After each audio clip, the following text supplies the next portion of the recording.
নমস্কাৰ, good evening. কি খবৰ সকলোৱে ভাল ন? ভাল হওক, সকলোৱে জীৱনটো সুন্দৰ হওক, সুশান্তি সমৃদ্ধি পাচেৰে ভৰি উঠক। আৰু মোৰ নাম ৰশ্মি গগৈ, মই শিৱসাগৰ জোনাকী নগৰত মোৰ ঘৰ হয়। এক্সেছৰ লগত মোৰ জড়িত হয়। কোনোবাই যদি এক্সেছৰ ছেশ্যন ল'ম বুলি ভাবি আছে তেতিয়াহ'লে মোক কণ্টেক্ট কৰিব পাৰে, আহিব পাৰে। যদি কিছু লোকে বুজি পোৱা নাই তেতিয়াহ'লে আপোনালোকে মোক পাৰ্চনেলি কল কৰিব পাৰে, বা মই প্ৰায় ব্যস্তই থাকোঁ, কাৰণ ৰাতিপুৱা 9টাৰ বজা বা 9:30লৈকে মোৰ ক্লাইণ্ট থাকে। মই প্ৰায় ছেশ্যন দি থাকোঁ, আৰু সঁচাকৈ যিসকলে লৈছে বহুত সুফল অৰ্জন কৰিছে। আৰু তেনেদৰে সকলো জীৱনটো যেন সুস্বাস্থ্য হৈ উঠক, সকলো জীৱনৰ মনোকামনা পূৰ্ণ হওক তাৰে কামনা কৰোঁ। আৰু মই সকলো গুৰুলৈ বহুত ধন্যবাদ জনাইছোঁ, কাৰণ তেওঁ গুৰুসকলৰ পৰা যি শিক্ষা লৈ আজি মই এই কামত আগবাঢ়ি যাব পাৰিছোঁ, তেওঁলোকক সঁচাকৈ বহুত ধন্যবাদ জনাইছোঁ। আৰু এটা কথা, শিৱসাগৰলৈ আহি আছে তনুজা মেম। কোনোবাই যদি ক্লাছ কৰিম বুলি ভাবি আছে এক্সেছত, তেতিয়াহ'লে আপুনি তনুজা মেমৰ লগত ক্লাছ কৰিব পাৰে। তেওঁ বহুত সুন্দৰ ক্লাছ দিয়ে। যেতিয়ালৈকে আপুনি বুজি নাপায় তেতিয়ালৈকে সম্পূৰ্ণ তেওঁ চেষ্টা কৰে আৰু বুজাই দিয়ে। আৰু যদি তাৰ পিছতো যদি আপুনি ভালকৈ বুজি পোৱা নাই তেতিয়াহ'লে আপুনি ফোনত সুধিলেও তেওঁ সুন্দৰকৈ বুজাই দিয়ে, বহুত ধুনীয়া ৰেছপন্স কৰে। আৰু ইমান ধুনীয়াকৈ বুজাই দিয়ে যে নোৱাৰা কোনো কাৰণেই নাথাকে, আৰু পিছতো আপুনি সুধিব পাৰিব। আহক আমি সকলোৱে লগ লাগি মেমৰ লগত ক্লাছ কৰোঁ। মেমৰ লগত ক্লাছ কৰিলে আপুনি গম পাব যে কিমান ভাল লাগে, বহু জ্ঞান অৰ্জন কৰিব পাৰিম আমি তাৰ পৰা। আৰু ইমান মানে ক্লাছৰ লগতে বহুত কিছু কথা বুজাইও দিয়ে, তেওঁ এক্সট্ৰা কিছুমান বুজাই দিয়ে।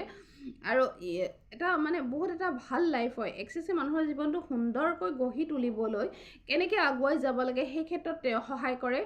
আৰু মই যেতিয়া এক্সেছৰ ছেশ্যন লৈছিলোঁ, মই ক্লাছ লৈছিলোঁ, সঁচাকৈ মই ভবাই নাছিলোঁ যে মোৰ জীৱনটো ইমান সফলতা অৰ্জন কৰিম বুলি। আজি মই নিজৰ লগতে বহুতো জীৱন সুন্দৰ কৰি তুলিব পাৰিছোঁ, সকলোকে সুস্বাস্থ্য কৰি তুলিব পাৰিছোঁ, তাৰ বাবে মই বহুত সুখী হয়। মই আৰু ক্লাছ কৰি আছোঁ মেডিটেশ্যনৰ, 3 মাহ হ'ল আৰতিত কানেক্টৰো ক্লাছ কৰি আছোঁ মেডিটেশ্যনৰ।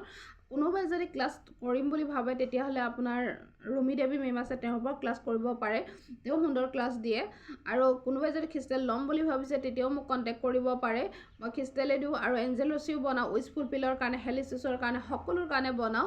আপোনালোকে যদি বিচাৰে তেতিয়াহ'লে মোক আগতীয়াকৈ কণ্টেক্ট কৰি নামটো দিব, আৰু তাৰপিছত জনাব যে আপুনি কেতিয়া ল'ব। সঁচাকৈ জীৱনটো এটা সুন্দৰ লাইফ হৈ গৈছে, যেন বহুত সুখী হৈছোঁ। এনেদৰে যেন সকলোকে সুস্বাস্থ্য কৰি তুলিব পাৰিছোঁ, সকলোৱে মনোকামনা পূৰ্ণ কৰিব পাৰিছোঁ। আগন্তুক আহি থকা দিনবোৰ যাতে সকলোৱে ভালে হওক তাৰে কামনা কৰিছোঁ। আৰু সৰু ল'ৰা ছোৱালীবিলাকক ছেশ্যন দিয়ক, সঁচাকৈ এটা নতুন জীৱন পায়। তেওঁলোকৰ জীৱনৰ মাইণ্ডত যিখিনি নেগেটিভিটি আছে সেইখিনি ক্লিন হৈ যায়, আৰু তাৰ লগতে তেওঁলোকৰ লাইফটো সুন্দৰ হয়। তেওঁলোকে ভবা শক্তিত আগুৱাই যোৱাত সহায় কৰে এক্সেছে।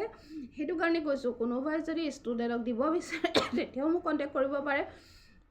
আৰু ষ্টুডেণ্টক প্ৰায় দিয়কেই, স্কুলবিলাকতো দিয়ক, মই সেইটোও কামনা কৰোঁ। কাৰণ এক্সেছৰ ছেশ্যন লৈ মানুহৰ এটা নেগেটিভিটিখিনি কমপ্লিট নাইকিয়া হৈছে, এটা নতুন জীৱন পাইছে। তাৰ যিমানখিনি মোৰ ওচৰত লৈছে তেওঁলোকো সঁচাকৈ বহুত ভাল হৈছে। তাৰ বাবে মই সকলোকে মোৰ ওচৰলৈ অহাৰ বাবেও মই ধন্যবাদ দিছোঁ।